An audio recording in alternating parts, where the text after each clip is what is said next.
Namshukuru Mungu kwa siku ya leo tarehe 31 mwezi wa 12 ambao ni siku ya mwisho ya mkutano wetu kwa mwaka huu. Mungu ametufanikisha sana, kwa sababu hakuna siku hata moja tumeshindwa kufanya mkutano kwa sababu ya mvua, lakini Mungu ametuwezesha kwa namna zote. Mungu ametusaidia, gharama zote ametusaidia. Mungu ametusaidia afya, tumekuwa na afya njema. Mungu ametusaidia katika kila jambo. Amen. Watu wengine wamesafiri kutoka mbali, wamekuja. Mungu aliwasafirisha salama na wamekaa humu salama, ingawa hali ya hewa ni tofauti na walikokuwa. Mungu awabariki sana. Nashukuru Mungu sana kwa ajili ya Bishop na mama. Mungu awabariki sana kwa kuwa mstari wa mbele sana kwa kufanikisha kazi hii. Niseme tu, hii ni kazi ya Mungu Bishop. Kwa hiyo umefanya kazi ya Mungu. Na mama, hii ni kazi ya Mungu. Umefanya kazi ya Mungu. Ndo alioa Nyamandi. Sasa naomba nikufundishe kitu kidogo ambacho kitatupeleka kwenda kumuomba Mungu. Na hii inasema kuvuka mwaka na baraka za Bwana. Nataka mwaka huu ujao ukawe wa baraka kwako. Na ninataka uvuke ukiwa umebarikiwa. Amen. Tuko pamoja? Nataka uvuke mwaka huu ukiwa umebarikiwa. Maana ni muhimu mtu awe aliyebarikiwa. Mtu asiyekuwa amebarikiwa, shida kwake na shida kwa watu wengine. Narudia tena. Mtu ambaye hajabarikiwa ni shida kwake na ni shida kwa watu wengine. Kwa hiyo natamani sana uvuke mwaka huu ukiwa umebarikiwa, ili kwako iwe vyema na kwa watu utakaokuwa unawazunguka. Shalom. Bwana Yesu asifiwe sana. Na kwa nchi akupayo Bwana Mungu wako uikae, hiyo nchi ibarikiwe kwa sababu yako. Mahali popote utakapokuwa pabarikiwe kwa sababu yako. Usiende mahali laana ikatokea kwa sababu wewe umeingia katika ile nchi. Hiyo kitu sitaki mwaka huu. Nataka tuombe Mungu atupe baraka, ili popote utakapokuwepo hiyo nchi, mahali mguu wako utakanyaga, watu wajue mtu aliyebarikiwa amekanyaga pale. Shalom. Nyumba yoyote utakayeingia, watu wajue mtu aliyebarikiwa amekuja kwenye hii nyumba. Shalom. Kiasi kwamba siku utakazokaa, ukifika wakati wa kuondoka, watu wanatamani uendelee kukaa, kwa sababu mtu aliyebarikiwa ameingia katika nyumba yetu. Haleluya. Kwa hiyo nataka ubarikiwe na Mungu. Ukiona unaingia mahali watu wanaanza kuwa kama hawana mvuto na wewe, ujue kuna kalaana fulani unako ambako kanasababisha wewe na watu mnakuwa mnakuwa amuivani, amuendani. Lakini nataka mwaka ujao uwe mwaka uliobadilika. Sasa nataka baraka ya Mungu ikufanyie mambo yajayo, mambo yafuatayo mwaka ujao. Ya kwanza, nataka ikulinde. Nataka baraka ya Bwana ikulinde. Ulindwe na baraka ya Bwana. Neno la Mungu la baraka analolitamka kwa mtu, lile neno huwa linaenda naye likimlinda, na huwa linakataza adui kukufanyia jambo baya. Kwa kuwa neno la Bwana anasema, neno langu lililotoka katika kinywa changu halitanirudia bure, litatimiza mapenzi yake yale niliyolituma. Neno la Mungu ni la mzaa, ni kama unavyoliona tunalihubiria hapa kwenye hili bonde. Lakini nakuambia halitamrudia Mungu bure, litatimiza mapenzi yake yale aliyolituma. Kwa hivyo neno la Mungu, baraka ya Mungu ikulinde. Ikulinde kuanzia Januari mpaka Disemba. Nataka tukutane ukiwa haujafa. Watakao kufa wao wengine, wewe uwe hai kwa jina la Yesu. Ulindwe sana. Kila mahali utaenda ulindwe. Ukipanda magari ulindwe. Ukipita usiku ulindwe. Ukiwa mjini ulindwe. Ukipanda bodaboda ulindwe. Ukila vitu vya kufisha ulindwe. Ukinywa maji ulindwe.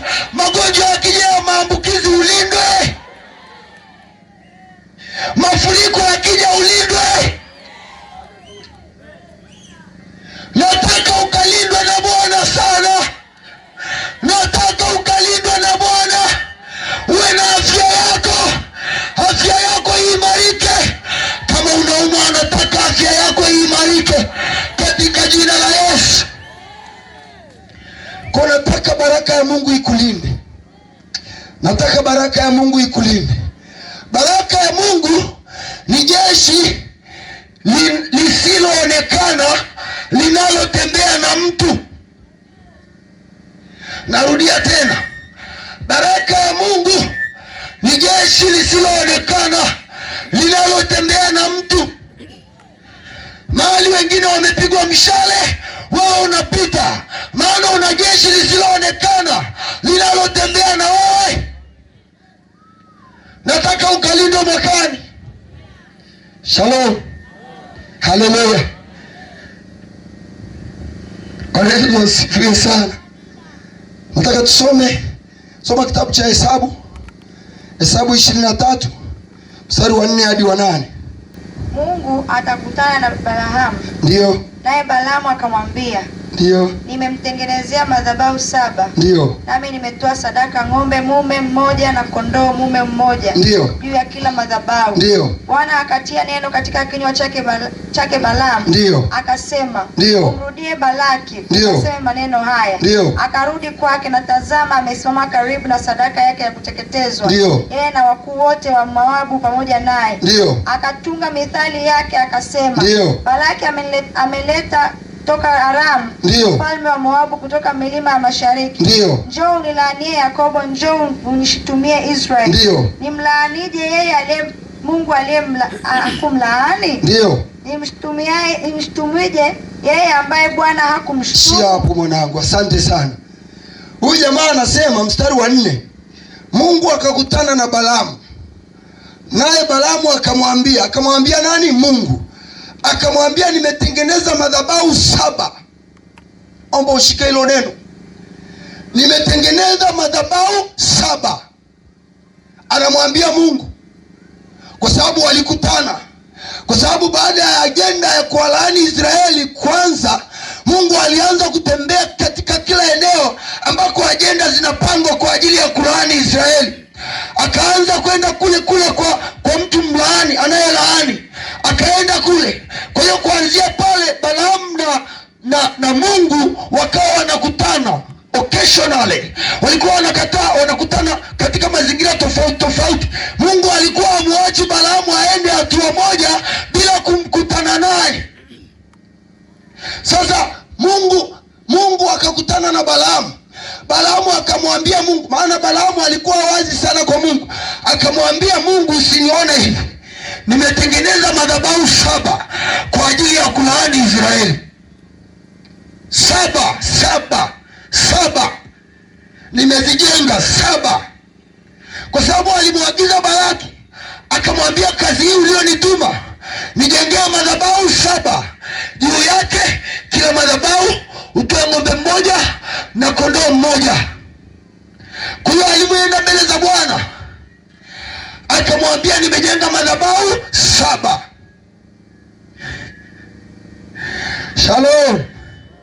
Shalom. Akamwambia, nimejenga madhabahu 7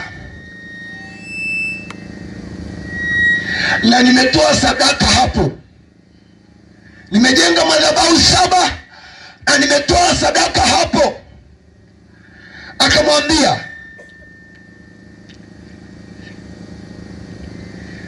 ndipo Bwana akatia neno lake katika kinywa cha Balaamu.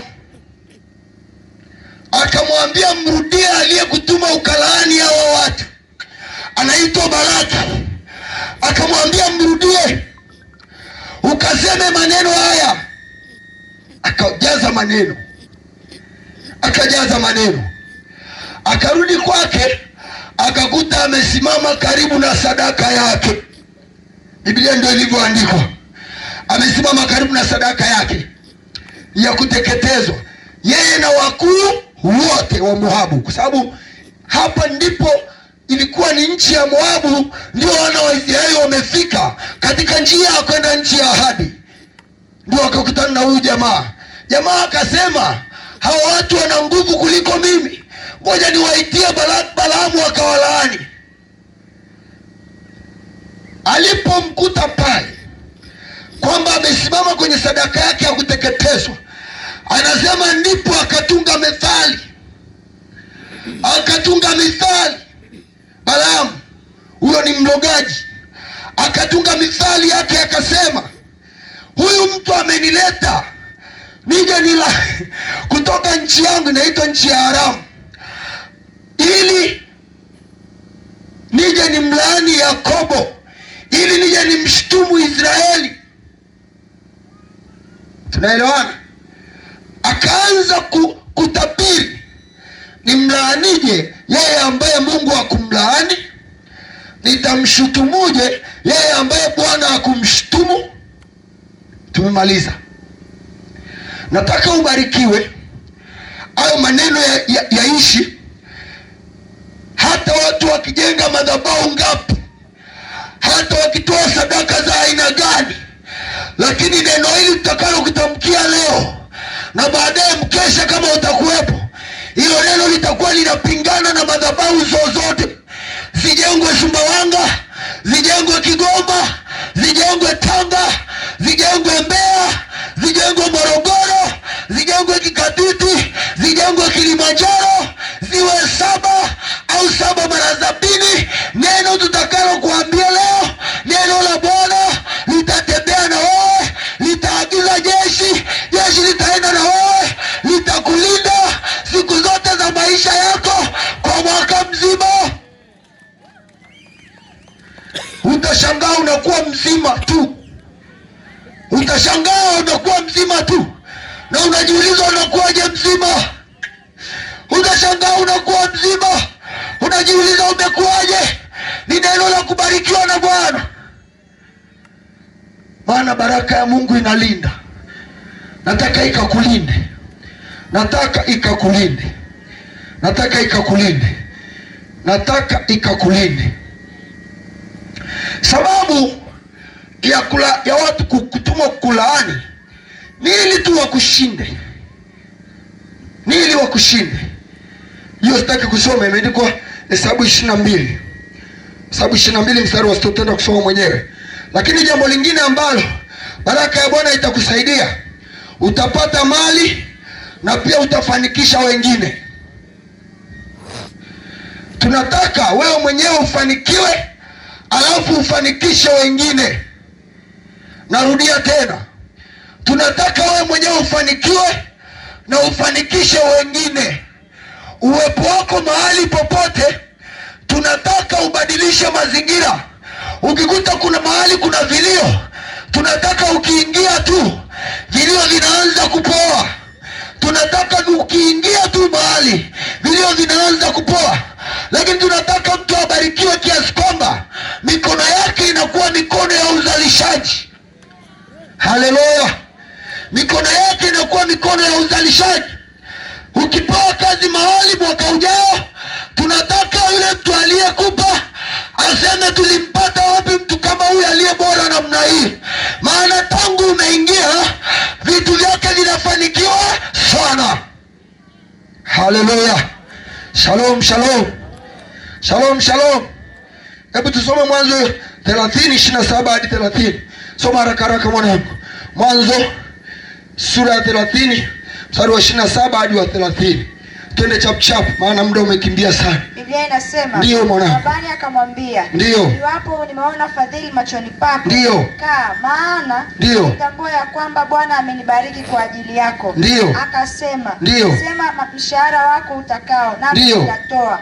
Akamwambia, unajua jinsi nilivyokutumikia, na jinsi wanyama wako walivyokuwa kwangu. Ndio. Maana mali yako ilikuwa haba kabla sijaja, nayo imezidi kuwa nyingi Bwana akakubariki kila nilikokwenda.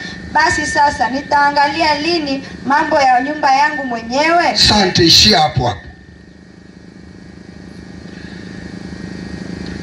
Labani alikuwa ni mjomba wa Yakobo, lakini Yakobo alibarikiwa.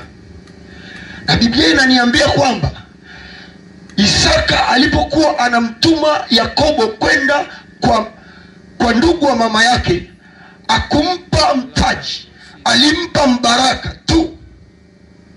Alimpa mbaraka tu. Alimpa mbaraka tu. Akamwambia mbaraka wa Ibrahimu uende pamoja nao. Naongelea mtu, baraka ikikutangulia kule unakoenda, hata kama ukwenda na mtaji, baraka ikiwa juu yako wewe ni mtaji. Baraka ikiwa juu yako mahali unakaa, wewe unageuka kuwa mtaji. Hatuhitaji kugombania fedha, hatuhitaji kugombania viwanja. Sijui kama mnanielewa watu hapa. Sikiliza, unahitaji kubarikiwa tu, au unahitaji kugombania hilo shamba ambalo mnagombania. Kuna mtu ananielewa? Kuna mtu ananielewa? Au umeshachoka? Mbaraka wa Ibrahimu ndio Isaka alimpa Yakobo. Na anasema, Labani anakiri, anasema, tangu umeingia nyumbani mwangu mali zangu zimeongezeka sana. Na kwa sababu hiyo Yakobo akapewa fursa ya kujipangia mshahara. Akaambiwa, sema mshahara wako, unataka mshahara iwe ni nini? Yakobo akapanga, akasema, mifugo yenye madoadoa, marakaraka na milia itakuwa ndo mshahara wangu. Kwa nikisoma Biblia inaonekana wakati anachagua hao wanyama kwenye kundi walikuwa ni wachache, lakini kuna wakati alifika mahali akasema, naona hao wanyama niliowachagua, naona kwenye kundi ni wachache. Akaenda kwenye ufito wa mlubi na unaitwa, akachukua ufito, akauchuna, akautengeneza milia, akautengenezea marakaraka, akaenda akavizia mbuzi wanakuja kwenye kisima, akasimamisha mbele. Halafu Biblia inaniambia alipoona wale wanyama dhaifu hakuweka mlubina, alitafuta wale walio hodari akaweka pale. Kuanzia hapo alipoweka ule ufito, wanyama walioanza kuzaliwa wakawa ni wa Yakobo, maana alikuwa na mbaraka wa Ibrahimu.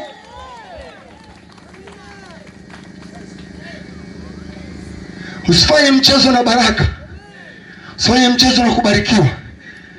Tunaelewana?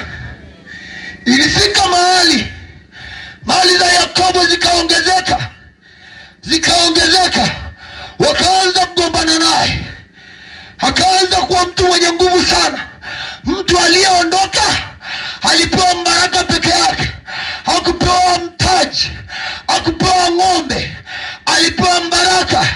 Akaambiwa, mwanangu, naomba nikusomee hiyo kidogo, hiyo inanipendeza sana, maana najua karibu namaliza. Hebu soma Mwanzo 28:1 hadi 4. Hebu soma Mwanzo 28:1 hadi 4, maana hiyo ni ya mwisho.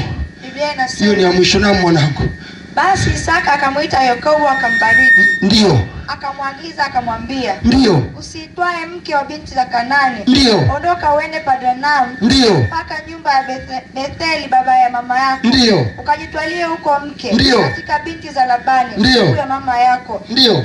Na Mungu Mwenyezi akubariki, akuzidishe na akuongeza, ili uwe mkutano wa makabila. Achia hapo mwanangu.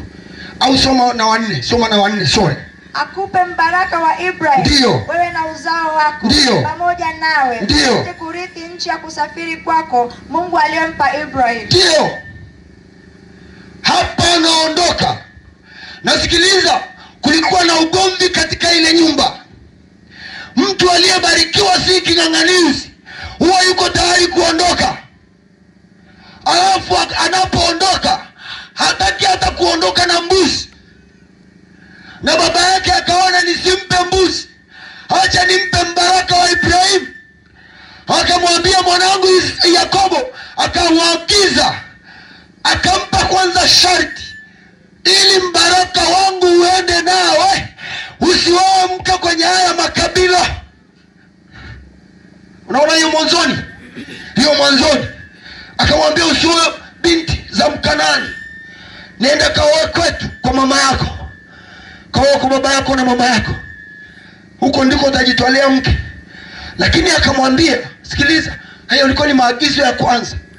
Akamwambia, na Mungu Mwenyezi akubariki, akuzidishe na kukuongeza, ili uwe mkutano wa makabila. Cha kwanza, akachumbia mke wa kwanza. Mungu kwa vile alitaka awe na wake wawili, akaacha akadanganywa, akawa makabila. Alafu mstari wa 4 anamwambia akupe mbaraka wa Ibrahimu, wewe na uzao wako pamoja nawe, upate kuirithi nchi ya kusafiri kwako. Mungu aliyompa Ibrahimu, upate kuirithi nchi ya kusafiri kwako. Wewe utasafiri, nadhani kuanzia tarehe 1 au 2 utasafiri. Lakini napenda na mimi nikuambie kwa jina la Bwana, mbaraka wa Ibrahimu uende na wewe. Mbaraka wa Ibrahimu uende na wewe. Mbaraka wa Ibrahimu uende na wewe. Usikwame hata siku moja. Ukikwama, Bwana akuletee msaada kutoka patakatifu pake. Utakapofika mahali ndio unakwama, Bwana atokeze msaada. Mahali ambapo ulikuwa umekwama, mahali ulikata tamaa, Bwana atokeze msaada asubuhi na mapema.